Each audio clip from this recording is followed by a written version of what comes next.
আল্লাহর নবী জনাব মুহাম্মদুর রাসূলুল্লাহ সাল্লাল্লাহু আলাইহি ওয়াসাল্লাম হাদিস শরীফের মধ্যে বলেন, ক্বালান নবী সাল্লাল্লাহু আলাইহি ওয়াসাল্লাম as-salatu miftahul জান্নাহ, নামাজ এটা এমন একটা জিনিস, নামাজ এটা এমন একটা জিনিস, কাল কিয়ামতের ময়দানে তুমি যখন জান্নাতে যেতে চাইবা, এই নামাজ তোমার জন্য চাবি হয়ে দাঁড়াবে। তুমি মসজিদে, তুমি আজকে দুনিয়ার মধ্যে তুমি যেইভাবে অবস্থান করো, কোথাও যদি ঢুকতে যাও ঘরের মধ্যে তালা লাগে, তালা থাকে, ওই তালা খুলতে যেমন চাবি লাগে, ঠিক তদ্রূপ ভাবে কাল কিয়ামতের ময়দানে জান্নাতে ঢোকার জন্য একটা চাবি লাগবে। ওই চাবিটা হলো, আল্লাহর নবী বলেন, as-salatu miftahul জান্নাহ, ওই চাবি হলো নামাজ। আল্লাহর নবী জনাব মুহাম্মদুর রাসূলুল্লাহ সাল্লাল্লাহু আলাইহি ওয়াসাল্লাম ভিন্ন আরেক হাদিসের মধ্যে বলেন, قال النبي صلى الله عليه وسلم بني الإسلام على 5 شهادة أن لا إله إلا الله وإقام الصلاة وإيتاء الزكاة والحج وصوم رمضان। আল্লাহর নবী জনাব মুহাম্মদুর রাসূলুল্লাহ সাল্লাল্লাহু আলাইহি ওয়াসাল্লাম বলেন, ইসলামের বুনিয়াদ হলো 5টি। এক নাম্বার ঈমান আনয়ন করা আল্লাহ তাআলার উপর, আল্লাহ তাআলার উপর ঈমান আনার পরে দ্বিতীয় নাম্বার বুনিয়াদ হলো নামাজ কায়েম করা, নামাজ প্রতিষ্ঠা করা, নামাজ আদায় করা, 5 ওয়াক্ত নামাজ বা জামাত আদায় করা। আল্লাহর নবী বলেন, যেই বান্দার বান্দি এই নামাজ আদায় করবে, ওই বান্দার বান্দি ইসলামের এই 5টি বুনিয়াদকে, ইসলামের এই 5টি ভিত্তিকে মজবুত করবে। আর যেই বান্দার বান্দি নামাজ পড়বে না, ওই বান্দার বান্দি ইসলামের বুনিয়াদকে ধ্বংস করে দিবে।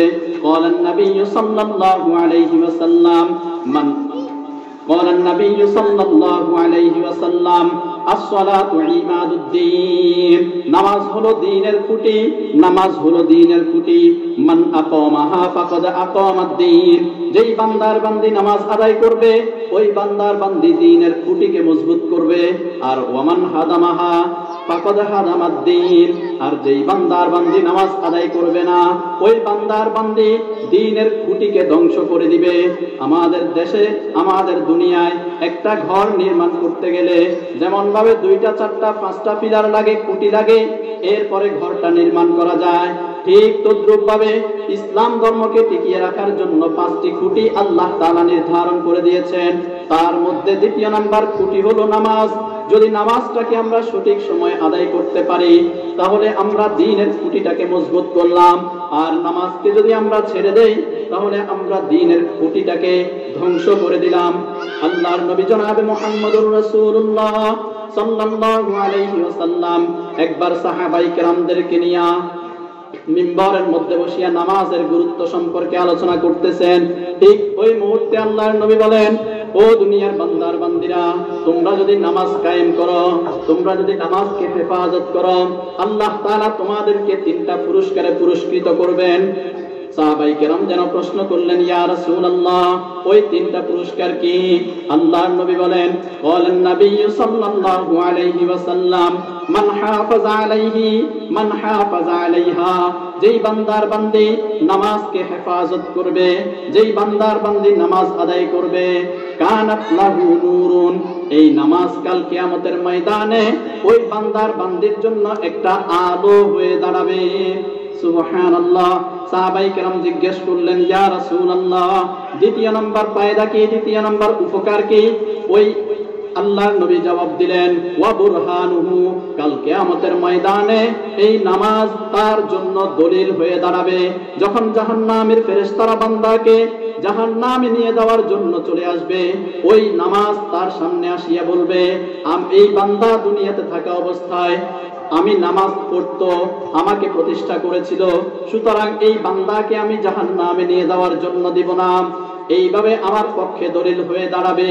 এরপর আল্লাহর নবী বলেন, ওয়া নাজাতা ইয়াউমাল কিয়ামা, এবং কাল কিয়ামতের ময়দানে যদি তোমার উপরে জাহান্নাম অবধারিত হয়ে যায়, এই নামাজ তোমাকে জাহান্নাম থেকে মুক্তি দিয়া জান্নাতে নিয়ে যাবে। সুবহানাল্লাহ। এরপর আল্লাহর নবী জনাবে মুহাম্মদুর রাসূলুল্লাহ সাল্লাল্লাহু আলাইহি ওয়াসাল্লাম ভিন্ন আরেক হাদিসের মধ্যে বলেন, قال النبي صلى الله عليه وسلم قال النبي صلى الله عليه وسلم الطهور شطر الإيمان পবিত্রতা হলো ঈমানের অঙ্গ। ওয়ালহামদুলিল্লাহি তামলাউল মিজান। আর যেই বান্দা বলবে আলহামদুলিল্লাহ, ওই বান্দা আলহামদুলিল্লাহ বলার সাথে সাথে আল্লাহ তাআলা মিজানের পাল্লা ভারী করে দিবেন। সুবহানাল্লাহ। এরপর আল্লাহর নবী বলেন ওয়া সুবহানাল্লাহি ওয়াল হামদুলিল্লাহি তামলাআনি মা বাইনাস সামাওয়াতি ওয়াল আরদি। আর যেই বান্দার বান্দী সুবহানাল্লাহ এবং আলহামদুলিল্লাহ এই দুইটা শব্দ বলবে, আল্লাহর নবী বলেন তামলাআনি মা বাইনাস সামাওয়াতি ওয়াল আরদি, আসমানের নিচে জমিনের উপরে যেই মধ্যবর্তী খালি স্থান আছে, আল্লাহ তাআলা এই স্থানকে নেকি দ্বারা পরিবর্তন করে, নেকি দ্বারা পরিপূর্ণ করিয়া দিবেন। সুবহানাল্লাহ। এরপর আল্লাহর নবী বলেন ওয়াসসালাতু নূরুন, ওয়াসসালাতু নূরুন, এবং নামাজ এটা এমন একটা বিষয়, নামাজ এটা এমন একটা জিনিস, ওয়াসসালাতু নূরুন, কাল কিয়ামতের ময়দানে এই নামাজটা তোমার জন্য আলো হয়ে দাঁড়াবে। কাল কিয়ামতের ময়দানে অন্ধকার বিভীষিকাময়, অন্ধকারের রাত, অন্ধকারের দিনে, কিয়ামতের দিন যখন এইদিকে সেদিকে কোথাও যখন আলোর ব্যবস্থা থাকবে না, আল্লাহর নবী বলেন ওয়াসসালাতু নূরুন, নামাজ তোমার জন্য কিয়ামতের ময়দানে আলো হয়ে দাঁড়াবে। আল্লাহ তাআলাও সেটাও কোরআনুল কারীমের মধ্যে বলেন ইয়াউমা তারাল মুমিনিনা ওয়াল মুমিনাত, ইয়াউমা তারাল মুমিনিনা ওয়াল মুমিনাত ইয়াসআ বাইনাহুম নূরুন, ইয়াসআ বাইনাহুম নূরুন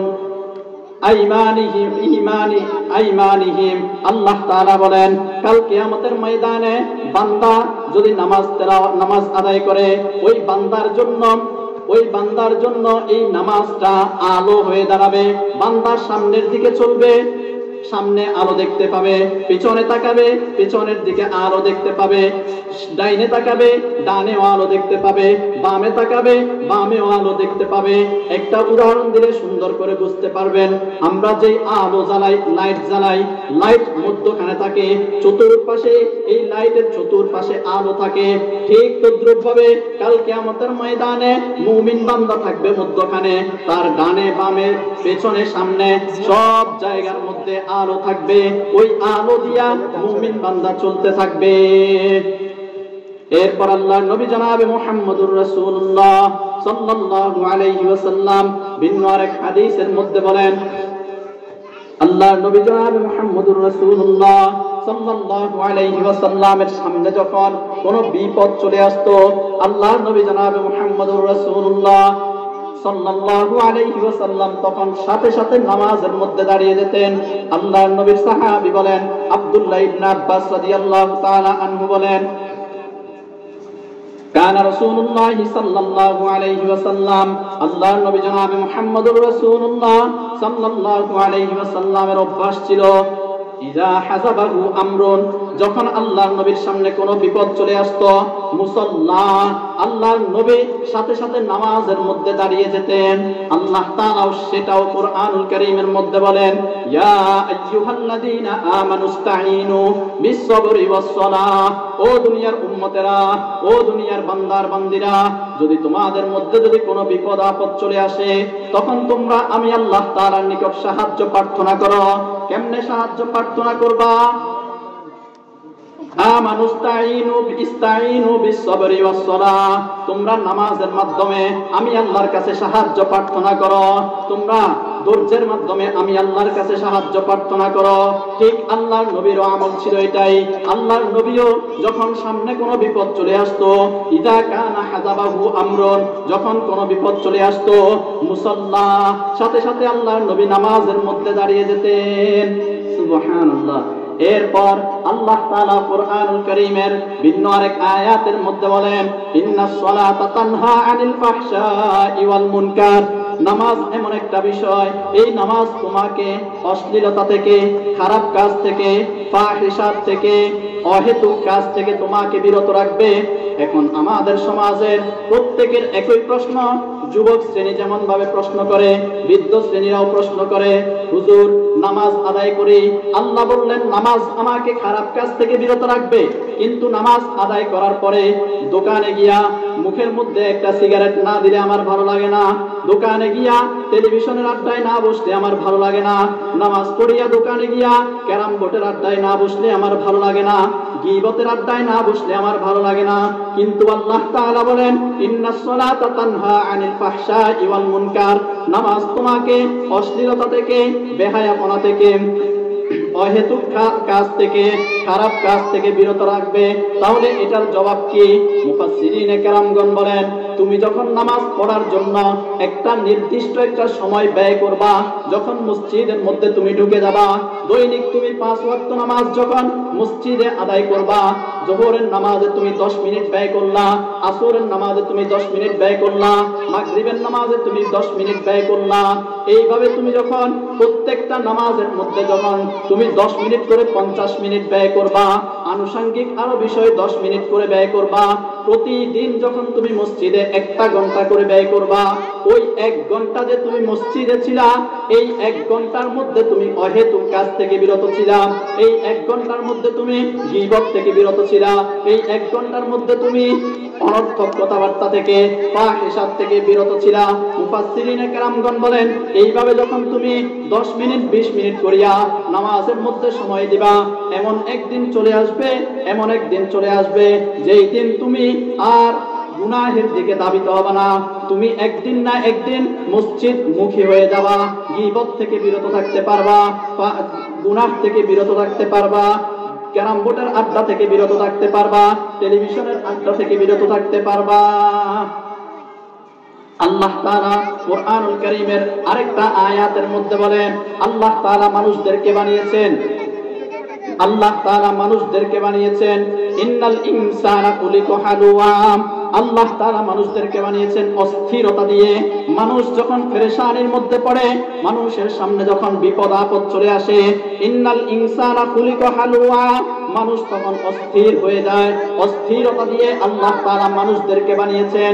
এরপর আল্লাহ তাআলা বলেন ইজা মাসসাহুশ শাররু জাসুআ, মানুষকে যখন অকল্যাণ নামক কোন জিনিস স্পর্শ করে, মানুষ যখন বিপদের মধ্যে পড়ে যায়, মানুষ তখন পেরেশানি করতে লাগে, অস্থির হয়ে যায়, হায় হায় আমার কি হবে কি হবে, এইভাবে অস্থির হতে থাকে।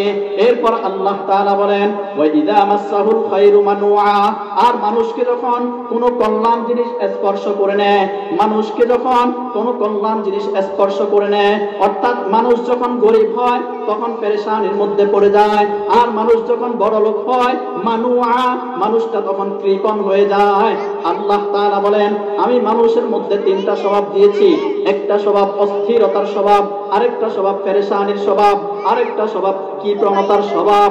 তবে ইল্লাল মুসাল্লিন, ইল্লাল মুসাল্লিন, যেই বান্দা আর বান্দি নামাজ আদায় করবে, ওই বান্দা অস্থিরতা থেকে মুক্ত থাকবে, ওই বান্দা পেরেশানি থেকে মুক্ত থাকবে, ওই বান্দা কৃপণতা থেকে মুক্ত থাকবে। আল্লাযীনা আলা সালাতিহিম দাঈমুন, তবে শর্ত হলো একটাই, ওই বান্দা নিয়মিত 5 ওয়াক্ত নামাজ আদায় করতে হবে। এই জন্য 5 ওয়াক্ত নামাজ বা জামাত মসজিদে আদায় করা, মসজিদে আদায় করা। শবে মেরাজের রাত্রিতে আল্লাহর নবী জনাব মুহাম্মদুর রাসূলুল্লাহ সাল্লাল্লাহু আলাইহি ওয়াসাল্লাম যখন আল্লাহ তাআলার সাক্ষাতে গেলেন, আল্লাহ তাআলা 50 ওয়াক্ত নামাজ আমাদের জন্য হাদিয়া দিলেন, আমাদের জন্য হাদিয়া দিলেন। এই 50 ওয়াক্ত নামাজ নিয়ে যখন আল্লাহর নবী আসতেছিলেন আসমানে, মুসা আলাইহিস সালাতু ওয়াস সালামের সাথে দেখা, লম্বা ইতিহাস, লম্বা ঘটনা বলা মাকসাদ না। এই 50 ওয়াক্ত নামাজ যখন আনতেছিলেন, মুসা আলাইহিস সালাতু ওয়াস সালাম বললেন, ও আল্লাহর হাবিব, আপনার উম্মতদেরকে আল্লাহ তাআলা বানিয়েছেন অলসতা করে, অলসভাবে বানিয়েছেন, তারা এই 50 ওয়াক্ত নামাজ আদায় করতে পারবে না। আপনি আল্লাহর কাছে যান, 50 ওয়াক্ত থেকে আরো কিছু কমিয়ে আনেন। আল্লাহ তাআলার কাছে আমাদের পয়গম্বর ছুটে গেলেন, ছুটে যাইয়া 5 ওয়াক্ত নামাজ কমাইয়া, এভাবে 5 ওয়াক্ত নামাজ করে 9 বারে 9 দফা 45 ওয়াক্ত নামাজ কমাইয়া 5 ওয়াক্ত নামাজ আমাদের জন্য হাদিয়া নিয়ে আসলেন।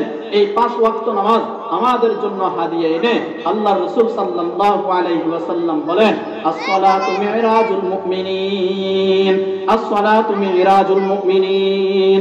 ও দুনিয়ার উম্মতেরা, আল্লাহ তাআলা আমাকে সুবহানাল্লাযী আসরা বি'আবদিহি লাইলাম মিনাল মাসজিদিল হারামি ইলাল মাসজিদিল আকসা الذي باركنا حوله لنريه من آياتنا إنه هو السميع البصير আল্লাহ তাআলা বলেন, ও দুনিয়ার বান্দার বান্দিরা, আমি আমার হাবিবকে, আমি আমার পেয়ারা নবীকে, আমি আমার হাবিবকে মুহাব্বত করিয়া ভালোবাসিয়া আমার মেরাজে নিয়ে আসলাম, আমার সাথে সাক্ষাতে নিয়ে আসলাম। ও দুনিয়ার বান্দার বান্দিরা, তোমরা তো আমি আল্লাহর সাথে সাক্ষাৎ করতে পারবা না, আমি আল্লাহর সাথে তো দেখা করতে পারবা না। তোমাদের জন্য আমার হাবিবের কাছে 5 ওয়াক্ত নামাজ দিয়ে দিলাম, যে 5 ওয়াক্ত নামাজের মাধ্যমে আল্লাহর নবী বলেন, আসসালাতু মিরাজুল মুমিনিন। আমি আল্লাহর নবী যেমন ভাবে আল্লাহ তাআলার সাথে সরাসরি সাক্ষাৎ করেছি, ঠিক তেমন ভাবে তোমরাও যদি এই 5 ওয়াক্ত নামাজ আদায় করো, এই 5 ওয়াক্ত নামাজ হবে তোমার আর আল্লাহর সাথে সাক্ষাতের অন্যতম মাধ্যম। এই জন্য এই 5 ওয়াক্ত নামাজ বা জামাত আদায় করা, এই 5 ওয়াক্ত নামাজকে কদর করা। আরে আমার যোহর গেল কোথায়, আসর গেল কোথায়, মাগরিব গেল কোথায়, এশা গেল কোথায়, ফজর গেল কোথায়, আমার খবর নাই। অথচ আল্লাহর নবী জনাবে মুহাম্মদুর রাসূলুল্লাহ সাল্লাল্লাহু আলাইহি ওয়াসাল্লাম বলেন, as-সালাওয়াতুল খামস, যেই বান্দার বান্দি 5 ওয়াক্ত নামাজ আদায় করবে, মুকাফফিরাতুম মা বাইনাহুন্না ইজাতানাবাল কাবাইর, ওই বান্দার বান্দির মধ্যবর্তী স্থানে যেই গুনাহগুলো হবে আল্লাহ তাআলা গুনাহগুলো maaf করে দিবেন। সুবহানাল্লাহ। ধরেন আমি ফজরের নামাজ আদায় করলাম, আল্লাহর নবী বলেন, as-সালাওয়াতুল খামস, যদি তুমি ফজরের নামাজ পড়ো, ফজর থেকে নিয়ে যোহর পর্যন্ত যদি কোনো গুনাহ হয়ে যায় আল্লাহ তাআলা সেটা maaf করে দিবেন। এরপর আমি যোহরের নামাজ জামাতে আদায় করলাম, যোহর থেকে আসর পর্যন্ত যদি কোনো গুনাহ হয়ে যায় আল্লাহ তাআলা সেটা maaf করে দিবেন। আমি আসর আদায় করলাম, আসর থেকে নিয়ে মাগরিব আদায় করলাম, মাগরিব থেকে এশা আদায় করলাম, এশা থেকে নিয়ে ফজর, যদি কোনো গুনাহ হয়ে যায় আল্লাহ তাআলা ওই গুনাহগুলো maaf করে দিবেন। সুবহানাল্লাহ। এরপর আল্লাহর নবী বলেন, ওয়াল জুমআতু ইলাল জুমআ, ও দুনিয়ার উম্মতেরা, 5 ওয়াক্ত নামাজ তুমি আদায় করলা, আল্লাহ তাআলা তোমাকে রহম করিয়া তোমার গুনাহগুলো maaf করে দিল। ওয়াল জুমআতু ইলাল জুমআ, তবে শুনে রাখো, যদি মধ্যবর্তী স্থানে কোনো গুনাহ থেকেও যায়, যদি কোনো গুনাহ থেকেও যায়, তাহলে তোমার জন্য আরো একটা সুযোগ আমি আল্লাহ রেখে দিলাম, সেটা হইল ওয়াল জুমআতু, জুমার দিন যদি তুমি জুমা আদায় করো, ওয়াল জুমআতু ইলাল জুমআ, পরবর্তী জুমা পর্যন্ত মধ্যবর্তী সপ্তাহের মধ্যে যেই গুনাহগুলো হবে আল্লাহ তাআলা ওই গুনাহগুলো maaf করে দিবেন। সুবহানাল্লাহ। এরপর আরো একটা কথা থেকে যায়, ও আল্লাহ, 5 ওয়াক্ত নামাজ আদায় করলাম, আপনি 5 বারেই গুনাহ maaf করলেন, কিছু গুনাহ যদি থেকে যায় সেটা জুমার মাধ্যমে maaf করলেন, এখন আমি জুমার নামাজের মাধ্যমে পুরো সপ্তাহের গুনাহ maaf করাই নিলাম। যদি আমার আর কোনো গুনাহ থেকে যায় সেটা কেমনে maaf করবেন? আল্লাহর নবী বলেন, ওয়া রমাদানু ইলা রমাদান, এই রমজান মাসে তুমি 30টা রোজা রাখবা, এই রমজান মাসে তুমি রোজার হক আদায় করবা, আগামী রমজান পর্যন্ত যদি আল্লাহ হায়াতে বাঁচাই রাখে, যদি গুনাহ হয়ে যায় পরবর্তী রমজান মাসে রোজা রাখার মাধ্যমে পূর্ণ 1 বছরের গুনাহ আল্লাহ maaf করে দিবেন। সুবহানাল্লাহ। তাহলে এই নামাজটা আমরা আদায় করি না, অথচ আল্লাহর নবী জনাবে মুহাম্মদুর রাসূলুল্লাহ সাল্লাল্লাহু আলাইহি ওয়াসাল্লাম ভিন্ন আরেক হাদিসের মধ্যে বলেন, মান সাল্লাল ইশা ফি জামাআতি, যদি কোনো বান্দা ইশার নামাজ জামাতের সহিত আদায় করে। আমরা এখানে যারা আছি একটু হাদিসটা একটু মনোযোগ সহকারে শুনি। আল্লাহর নবী বলেন, মান সাল্লাল ইশা ফি জামাআতি, যদি কোনো বান্দা ইশার নামাজ জামাতের সহিত আদায় করে, আল্লাহর নবী বলেন, ফাকা আন্নামা কামা নিসফাল লাইল, আল্লাহর নবী বলেন ওই বান্দা যেন অর্ধেক রাত দাঁড়িয়ে দাঁড়িয়ে আল্লাহ তাআলার ইবাদত করার যে সওয়াব হতো ওই সওয়াব আল্লাহ তাআলা তার আমল নামায় লিপিবদ্ধ করে দিবেন। সুবহানাল্লাহ। কখন? ইশার নামাজ যখন আমি আর আপনি জামাতে আদায় করব, তখন আমি ইশার নামাজ পড়ে ঘুমাবো, তাহাজ্জুদের পড়ার দরকার নাই, আর নফল নামাজের দরকার নাই। আল্লাহর নবী বলেন, যদি ইশার নামাজ জামাতে যদি আদায় করে ঘুমাইতে পারো, অর্ধেক রাত ইবাদত করার সওয়াব আল্লাহ তোমার আমল নামায় লিপিবদ্ধ করে দিবেন। এখন আমি আর আপনি তো পড়ি না, ইশারের সময় যখন হয় দোকানে টেলিভিশনের আড্ডায় থাকি, এশারের সময় যখন হয় বাজারে বাজারে থাকি, এশারের সময় যখন হয় ঘরের মধ্যে অলসতা আমাকে আচ্ছন্ন করে নেয়, সারাদিন কাজ করলাম, যাব না এশারের সময়, কি হয়েছে? এশারের নামাজ না পড়লে আল্লাহর নবী বলেন যদি এশারের নামাজ পড়ে ঘুমাও আর কিচ্ছু করা লাগবে না, অর্ধেক রাত ইবাদত করার সওয়াব তোমার আমলনামায় লিপিবদ্ধ করে দিবেন। আমি আর আপনি বুঝি না। হাদিসের শেষাংশে আল্লাহর নবী বলেন ওয়ামান সাল্লাস সুবহি ফি জামাআতি, যদি কোনো বান্দা ফজরের নামাজ জামাতের সহিত আদায় করে, যদি কোনো বান্দা ফজরের নামাজ জামাতের সহিত আদায় করে, আল্লাহর নবী বলেন ফাকাআন্নামা কামাল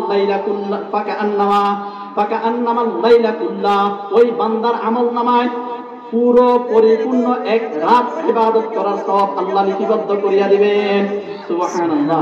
এখন তো ফজর আমাদের কাছে ঘুমের ঘরে, ফজরের সময় অধিকাংশ না, প্রত্যেকটা মসজিদে জুমার দিন যেই পরিমাণ মুসল্লি হয়, ফজরের সময় মসজিদে গিয়া যদি জরিপ লাগায়, ফজরের সময় মসজিদে মুসল্লি হয় 3 জন, 4 জন, 5 জন। আমি বিগত 1 মাস আগে এক মসজিদে জুমা পড়াইছিলাম এবং ওই মসজিদে ফজরের নামাজ পড়াইছিলাম। মসজিদে মুসল্লি এই মসজিদের ভিতরের অংশে বাহিরের অংশে মিলে 150 জন মানুষ হয়েছে। 150 থেকে কম হবে না, আরো বেশি হবে, ধরেন 150 জন মানুষ। ওই মসজিদে আবার ফজর পড়াইছি, ফজরের নামাজে আমি সহ 3 জন ছিলাম। অথচ আল্লাহর নবী বলেন যদি ফজরের নামাজ যদি জামাতে আদায় করতে পারো তাহলে তোমার আমলনামায়